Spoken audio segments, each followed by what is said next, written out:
On the day the sovereignty fell, no one fired a shot. I need you to sit with that before I tell you the rest, because everything you have been taught about that day is a story built to make it bearable, and the truth is not bearable, and the truth is the only thing I have left to give. There are 2 days I am going to lay against each other, and I am going to keep turning from one to the other until they meet, because that is the only honest way to tell it.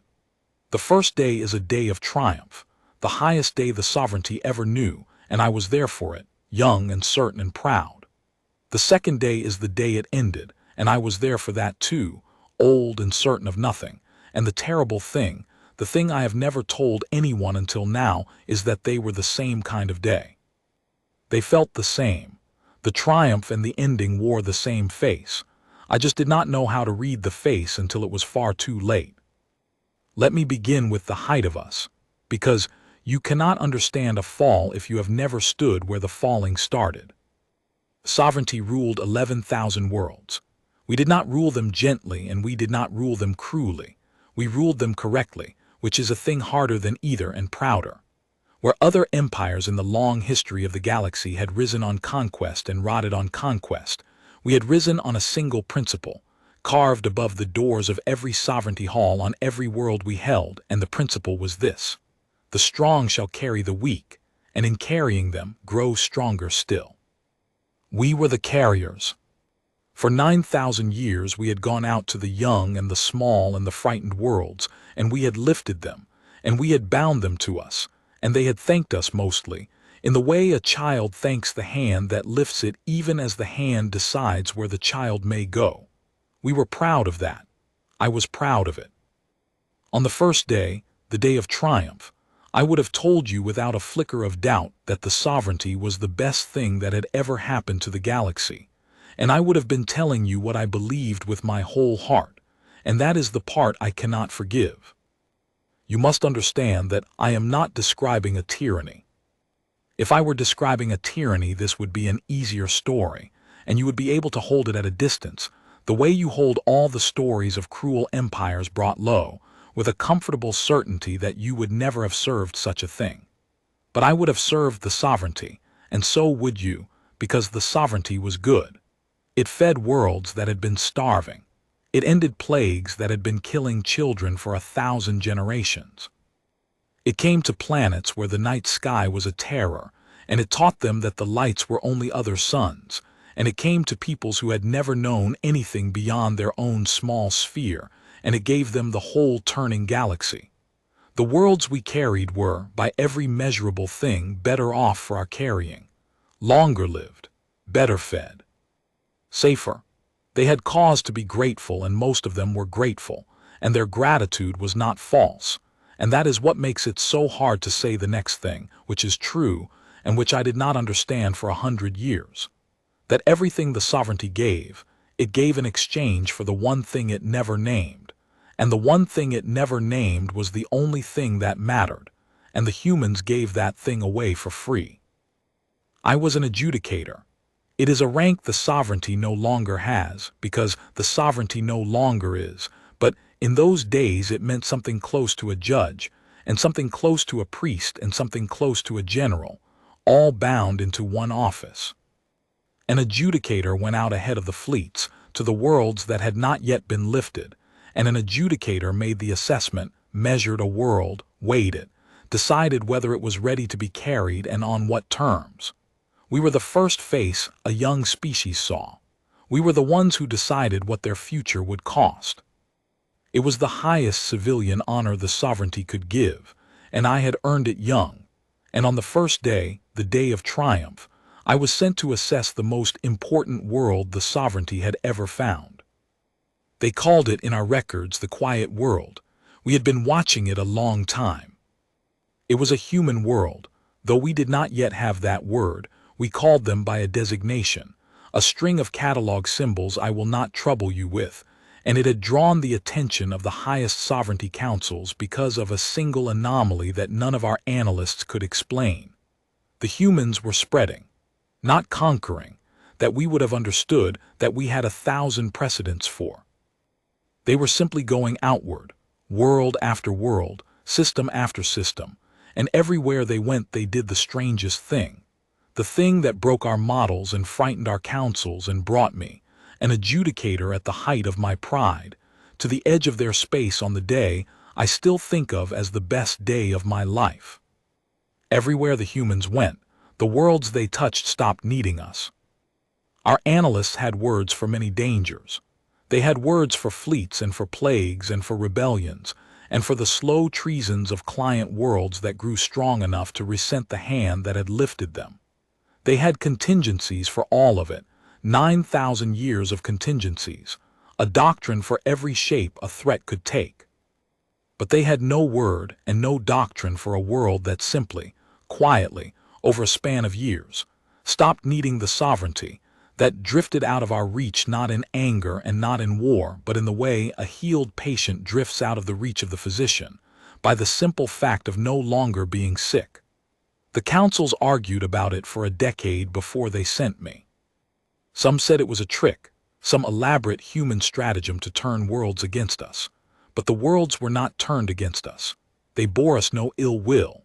They simply no longer arrived at our halls frightened, and a world that arrives unfrightened cannot be carried, and no one in 9,000 years had ever thought to ask what the sovereignty would do on the day the supply of frightened worlds ran out, because no one in 9,000 years had imagined that day could come. The galaxy was wide. There were always more lonely worlds. The frightened were the one resource the sovereignty had never thought to ration, because it had seemed as endless as the dark itself. And so I was sent, an adjudicator at the height of his pride, to assess the source of the anomaly, the quiet world, the human homeworld, to look at these people and weigh them and decide what they were and what they would cost, and to bring back to the council the one thing it wanted above all else, an explanation it could file, a danger it could name, a shape it could build a doctrine against. I brought back none of those things. I brought back a cup of cooling coffee I could not stop thinking about, and an assessment that told the truth and called the truth nothing of value, and that is the document that ended us, though it took 100 years to do its work. I will come back to that, because it is the center of everything. But hold it for now, and let me turn to the second day, the day it ended, so that you can begin to feel the two of them pressing against each other the way I have felt them pressing against each other every day for the rest of my long life. On the second day I was old. The sovereignty was old too, though it did not know it. Empires never know they are old until the very end, because age in an empire does not feel like weakness. It feels like permanence. It feels like the comfortable certainty that things have always been this way and therefore always will be. The sovereignty still ruled 11,000 worlds on the second day. Its fleets were vaster than they had ever been. Its halls were grander. Its principles still carved above every door, the strong shall carry the weak. By every measure the sovereignty used to measure itself, it was at the height of its power on the day it fell. That is the first thing they hide from you. They tell you the sovereignty was weakened, decadent, hollowed out, that it fell because it had rotted. It had not rotted. It was strong. It fell while it was strong, and that is so much worse, because it means the thing that ended it was not decay. The thing that ended it was a single human ship, and a question, and the fact that the sovereignty could not answer the question and could not bear to hear that it could not. But I am ahead of myself. Turn back with me to the first day, to the height of us, to the quiet world.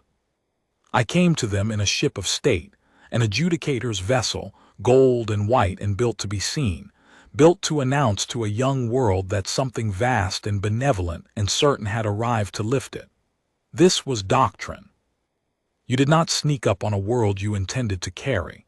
You arrived in glory, so that the carrying would feel like a gift rather than a seizure, and most of the time it worked, because most young species, seeing a golden ship descend from the sky trailing the light of an empire 11,000 worlds wide, felt exactly the awe we intended them to feel. I had seen it many times. I had seen whole planets go to their knees, not in fear but in something like worship, at the sight of the sovereignty arriving to tell them they would never be alone or frightened or small again. The humans did not go to their knees. The humans sent up a fishing boat. I do not have a better word for it. It was not a warship. It was barely a ship at all by our standards. A small, slow, ungainly thing, patched and practical, the kind of vessel a people builds not to impress anyone but to get work done, the way you would build a boat to haul nets. It came up to meet my golden vessel of state alone, unescorted, unarmed as far as our instruments could tell, and it did not transmit any of the things a young world transmits when an empire arrives in its sky. No challenge, no surrender, no plea. I had arrived in the sky of perhaps 200 worlds in my career as an adjudicator, and in every single case the world below had done one of three things. It had sent up its weapons to challenge us, or it had sent up its leaders to surrender to us, or it had sent up nothing at all and simply waited, paralyzed, for the vast gold thing in its sky to announce its will. Challenge, surrender, or terror. 9,000 years of arrivals, and every world the sovereignty had ever approached had answered with one of those three, because those are the only three answers a frightened thing knows how to give to a power vastly greater than itself.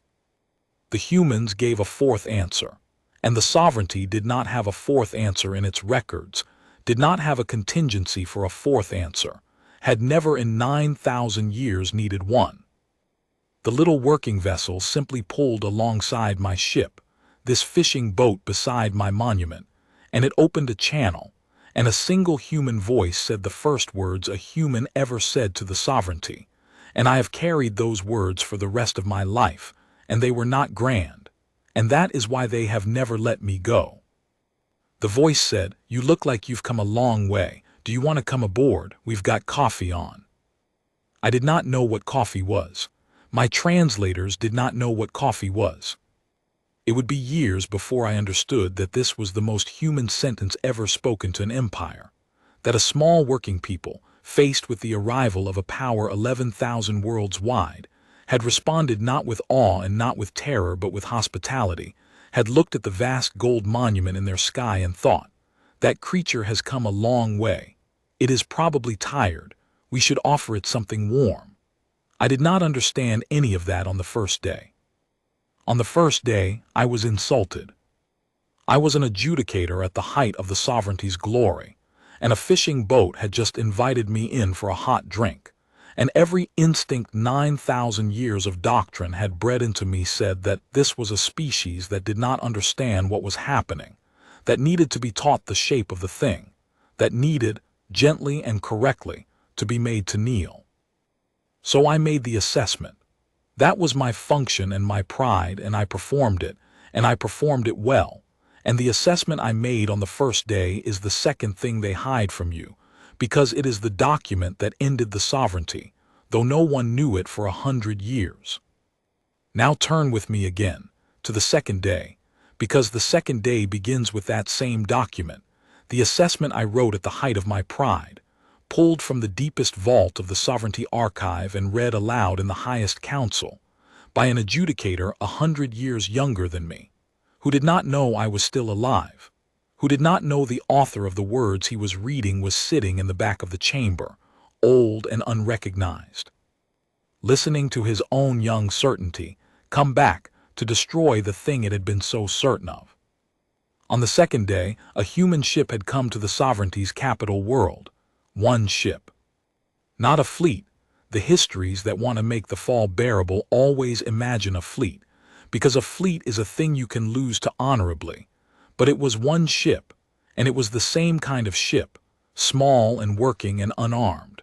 A fishing boat that had crossed half the galaxy to knock on the door of the empire that had once arrived in its sky.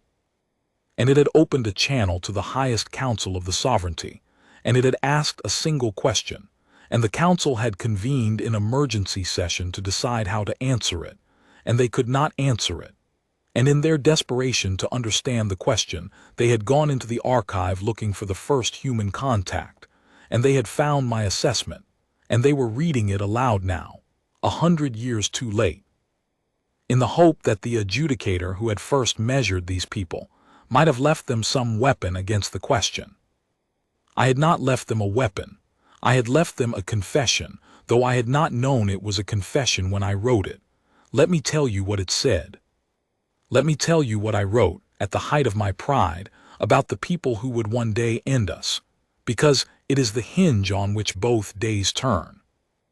I wrote on the first day that the humans were a developmental anomaly that posed no military threat and required no fleet to carry. I wrote that they possessed no weapon capable of harming a sovereignty vessel, that their ships were primitive, that their reach was small. All of this was true, and all of it was beside the point. And the part that was the point I wrote almost as an afterthought, in the final section of the assessment, the section reserved for an adjudicator's recommendation on terms. I wrote it because I was puzzled, and I was honest, and I have spent 100 years wishing I had been less of both. I wrote, this species cannot be carried by the standard method, because this species does not appear to want to be carried and, more troublingly, does not appear to need to be. Every young world the sovereignty has lifted, we have lifted because it was alone, frightened, and small, and we offered at the end of its loneliness, its fear, and its smallness, and in exchange it gave us its obedience. This is the engine of the sovereignty. We do not conquer the weak. We befriend the lonely, and we make ourselves the cure for a loneliness we are careful never to fully cure, so that the cure must be purchased again in every generation forever. This is not cruelty. I believed when I wrote it that it was not cruelty. I wrote that it was the kindest possible arrangement, that a frightened young world bound to a benevolent empire was happier than a frightened young world left alone in the dark. And then I wrote the sentence that ended us, and I wrote it without understanding it, the way you might write down the cure for a disease while believing you are only describing a symptom. I wrote, the humans cannot be carried because the humans are not lonely. They have found another way to end the loneliness, the fear, and the smallness of a young world, and their way does not require an empire, and does not cost obedience, and does not have to be purchased again in every generation. Their way is simply to arrive at a frightened world and stay, not as rulers but as neighbors, and to offer not the end of loneliness in exchange for obedience, but the end of loneliness in exchange for nothing, freely, because they appear to have discovered that loneliness ends faster and more permanently when it is not being sold. I do not understand how a civilization can sustain itself on this principle. I recommend the humans be left unassessed and unlifted, monitored at a distance, and otherwise ignored, as they pose no threat to the sovereignty and offer it nothing of value. That was my recommendation. Ignore them. They pose no threat. They offer nothing of value. I wrote those words at the height of my pride, an adjudicator who had just been offered coffee by a fishing boat and had felt insulted, and I filed the assessment, and I went on to a long and honored career, and I never thought about the quiet world again until the second day, when I sat in the back of the highest council in the sovereignty, and heard a young adjudicator read my own 100-year-old blindness aloud, and understood, finally, what I had seen and failed to see.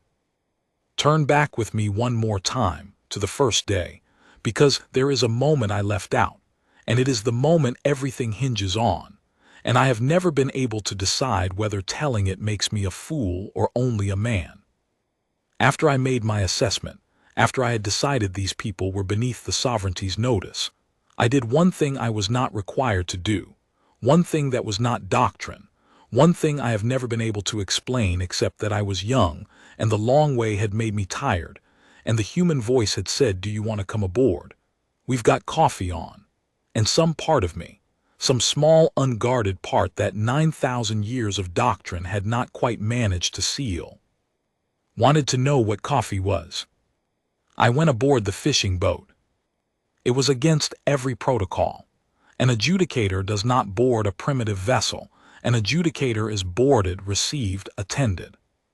But I went alone in a shuttle, and I docked with that small working ship, and a human helped me through the airlock with their own hands, casually, the way you would help anyone aboard, and they took me to a small room that smelled of something dark and warm and bitter, and they poured me a cup of something I did not have a word for, and they sat down across from me, not below me, not kneeling, across from me as an equal.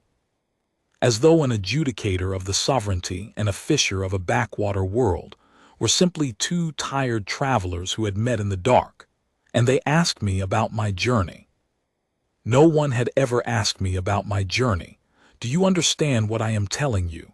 I was an adjudicator of an empire 11,000 worlds wide. I had been worshipped. I had been knelt to. I had been received with awe on 100 worlds.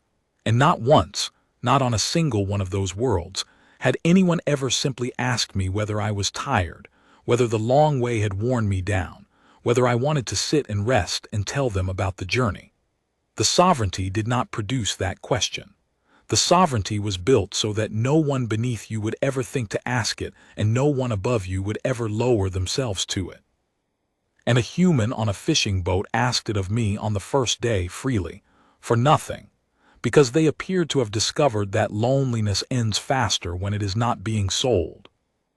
I have tried across 100 years to explain to myself why that one small question undid me so completely, and the closest I have come is this.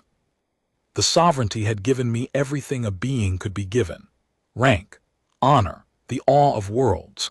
I had wanted for nothing my entire life because the sovereignty was generous to those who served it, and I had served it well. But everything the sovereignty had given me, it had given me in exchange for being an adjudicator, for the rank, the function, the role. No one had ever given me anything in exchange for being myself, because the sovereignty did not see the self beneath the rank, did not believe there was one, did not have a place in its great machine for the tired person inside the honored office, and the human did not see the rank at all. The human saw a traveler who had come a long way and looked tired, and offered that traveler something warm, and asked that traveler about the road, and in doing so the human gave me, for the first time in my life, something that was not a payment for my function, but a gift to the person I had forgotten I was underneath it. I did not know until that moment that I had been starving. You do not know you are starving when you have never once been fed. You think the hunger is simply the shape of being alive. The human fed me in that warm room with nothing more than a question and a cup and 3 hours of being treated as someone worth asking, and the feeding showed me the hunger, and the hunger has never closed again. I drank the coffee. I did not like it. I have spent 100 years missing it.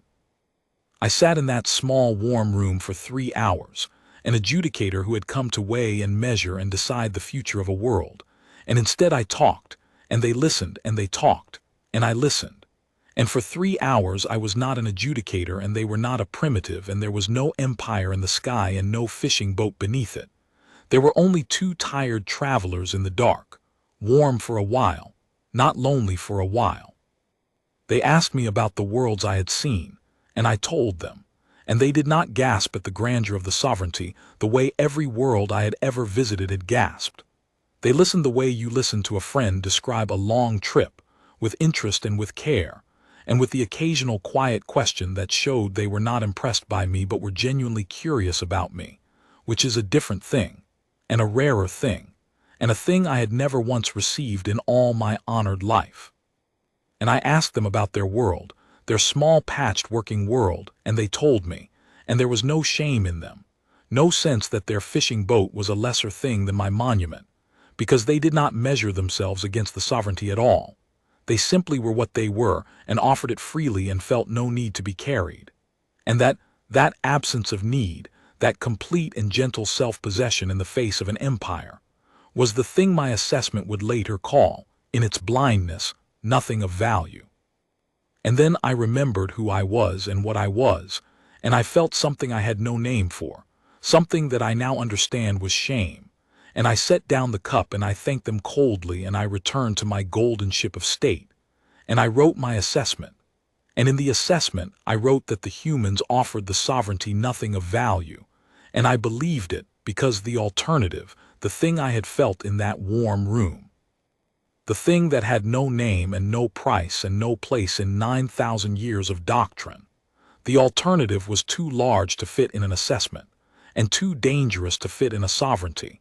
And I think some part of me knew that even then, and sealed it away, and called it nothing of value. Because if it was something of value, then everything I was had been built on the careful selling of a thing these people gave away for free. Now come forward with me to the second day, to the end, and I will tell you how it actually fell, the thing they hide most of all. For 100 years after my assessment, the humans did exactly what I had recommended the sovereignty allow them to do. They were ignored. They posed no threat. They offered nothing of value. And in that 100 years of being ignored, they went out among the frightened young worlds of the galaxy. The worlds the sovereignty had not yet gotten around to carrying, the worlds waiting their turn to be lifted and bound, and they did the thing I had described and failed to understand. They arrived and they stayed and they offered the end of loneliness for nothing, and they did not ask for obedience, and they did not make themselves a cure that had to be purchased again in every generation. They just stayed. They became neighbors. They put coffee on. I have tried in the long years since to imagine how it must have looked from inside the sovereignty's councils across that century, and the terrible thing is that, for most of it, it did not look like anything at all. That is how the largest empire in the history of the galaxy came undone, not with a blow it could see and name and rally against, but with an absence so gradual that no single year of it ever seemed worth alarm. A world that had been scheduled for lifting would quietly request to be removed from the schedule, and the request would be granted, because there were 10,000 other worlds and one fewer hardly mattered, and the counselors who granted it never asked why the world no longer wished to be carried, because the answer would have frightened them, and the council had no doctrine for being frightened of an absence. Then another world. Then a cluster of worlds along some forgotten frontier. Each one alone was nothing, a rounding error, a single grain of sand gone from a beach that stretched past the horizon. The sovereignty measured its strength in worlds held, and it still held 11,000. And 11,000 is so vast a number that you can lose the next 10,000 you were counting on and never feel the loss, because the loss is not of anything you have. It is of everything you were going to have. And an empire does not know how to grieve a future it never noticed it was owed. And the frightened young worlds, one by one over 100 quiet years, stopped being frightened. And a world that is not frightened cannot be carried, because the sovereignty had only ever known how to lift the frightened, had built its entire 9,000-year engine on the purchase of loneliness, and had no idea, no doctrine, no method at all, for what to do with a young world that had already freely for nothing been given the thing the sovereignty sold.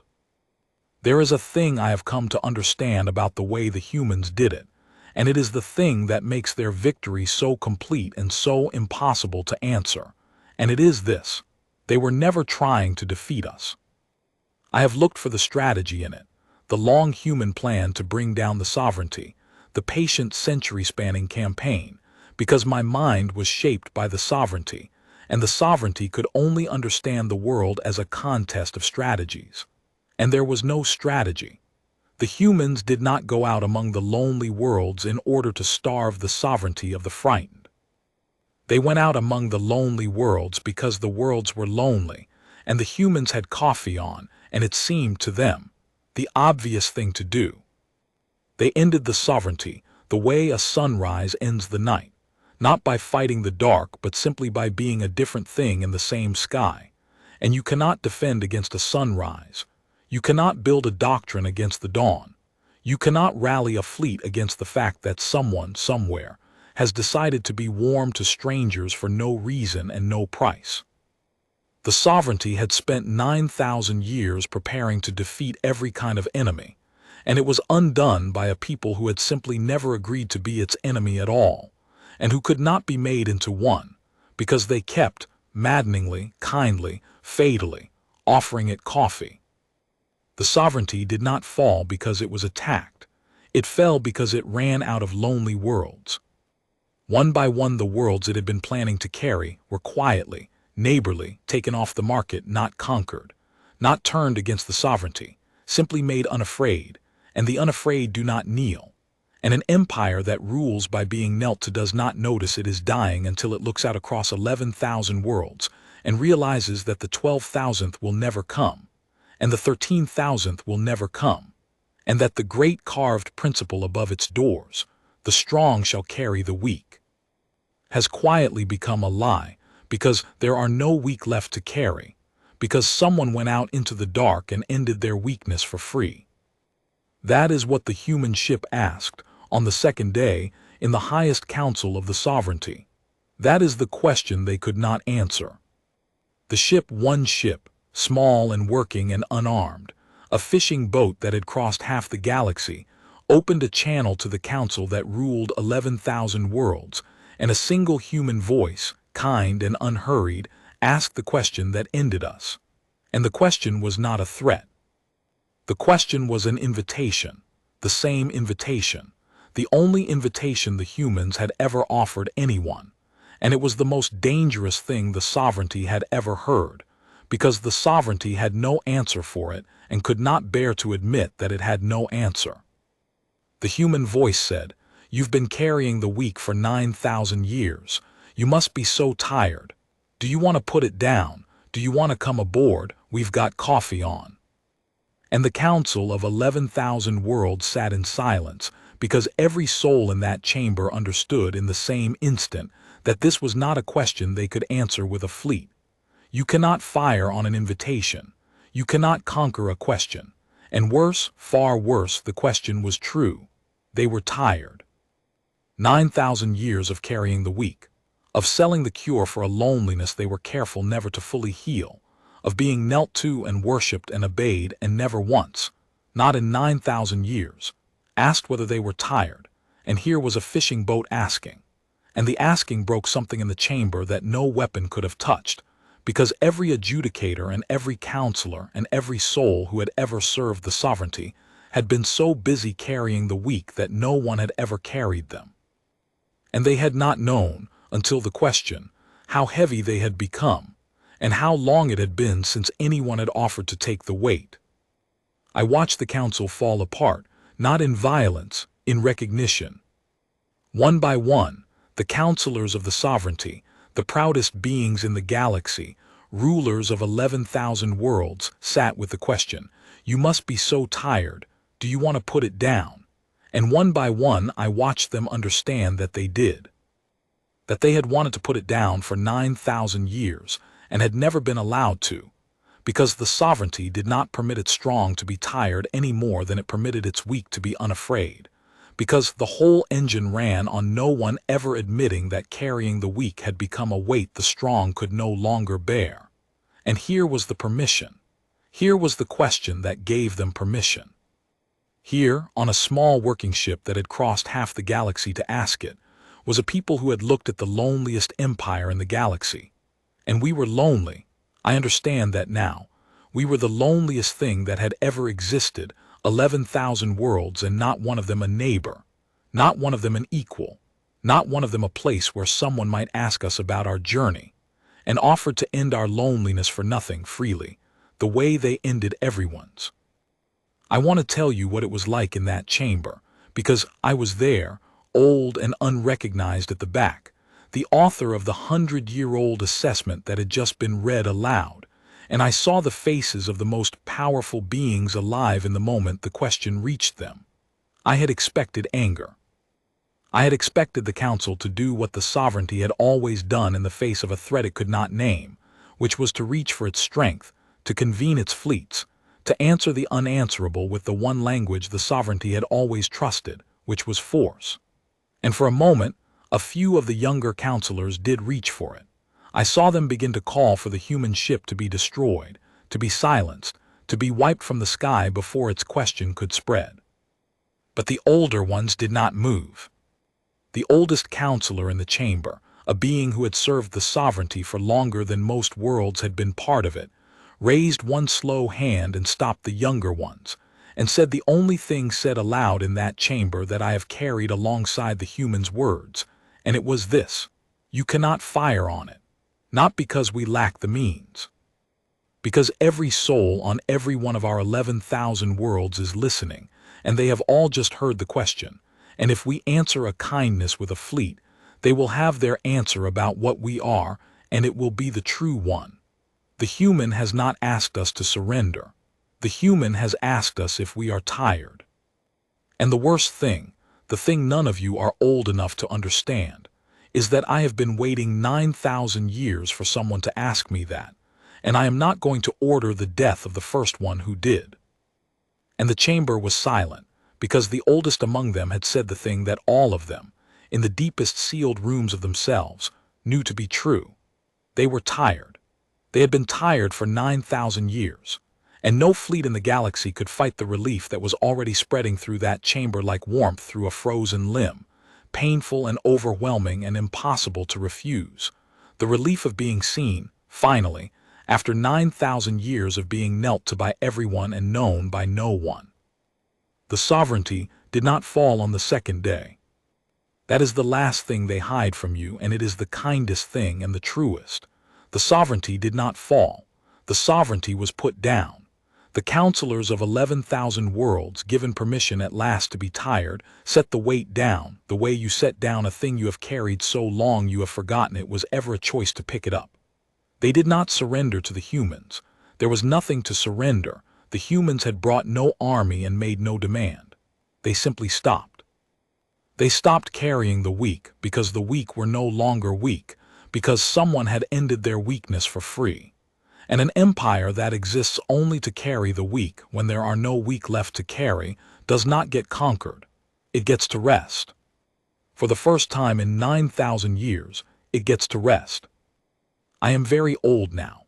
The sovereignty is gone, and the 11,000 worlds it once ruled are 11,000 neighbors now, frightened of nothing, kneeling to no one, putting coffee on for tired travelers in the dark. I am told it is a better galaxy. I believe it. I have lived in it long enough to believe it. But I want to tell you the truth that the better galaxy does not have room for, the truth that is mine alone, the truth of the Adjudicator who saw it first and called it nothing of value. I was offered the end of my loneliness on the first day. A human on a fishing boat poured me a cup of something warm and asked me about my journey and sat across from me as an equal. And for 3 hours I was not lonely. And then I got up and I went back to my golden ship. And I wrote that they offered nothing of value. And I sealed away the warm room and the question and the thing that had no name. And I served the loneliest empire in the galaxy for 100 more years, faithfully, proudly. Because I was too afraid of the warm room to admit that it was the only true thing that had ever happened to me. The sovereignty took 100 years to learn what I refused to learn in 3 hours. That is the whole of it. That is the only thing I know that the histories do not. They did not dominate the galaxy until one human ship changed everything. They dominated the galaxy because no one had ever asked them if they were tired, and one human ship asked, and the question was the only weapon that could ever have ended them, because it was not a weapon at all, it was a kindness, and the one thing a power built on selling kindness cannot survive is meeting someone who gives it away. I have one regret, and it is not that I served the sovereignty, and it is not that I wrote the assessment, and it is not even that I called the warm room nothing of value. My one regret is smaller than all of those, and it has kept me awake for 100 years, and I will tell it to you now at the end, because I have told you everything else. On the first day in the warm room, before I remembered who I was, the human across from me asked if I would come back. They said it the way you say it to someone you have decided you like, not a summons, not a term, just an open door left open. Come back anytime. We'll put coffee on. And I said yes. I said yes, and I meant it. In the 3-hour warmth before the shame found me, I meant it with my whole heart. I never went back. 100 years and I never went back, and the people on that fishing boat are long dead now, and the coffee is long cold, and the door they left open for me stood open my whole life, and I never once walked through it, because I was an adjudicator of the sovereignty, and I was too proud to be that tired, and too afraid to be that warm. If there is anything in this for you, anyone, on any of the 11,000 worlds that are free now because someone gave away for nothing what we spent 9,000 years selling, let it be this. When a tired traveler offers you the warm room, go in. When someone asks about your journey, tell them. When the door is left open, walk through it while it is open, because the open door is the only true thing, and pride will tell you it is nothing of value, and pride is the loneliest empire of all, and it falls in the end the same way the sovereignty fell, not conquered, just finally, far too late, admitting that it was tired, and that it had always wanted more than 11,000 worlds, more than 9,000 years, more than anything it had ever been knelt to be asked. The coffee, I am told, was very good. I had 3 hours of it once 100 years ago. I would give all 11,000 worlds for one more cup, in that warm room with the door left open, and someone across from me, as an equal, asking me about the long way I have come,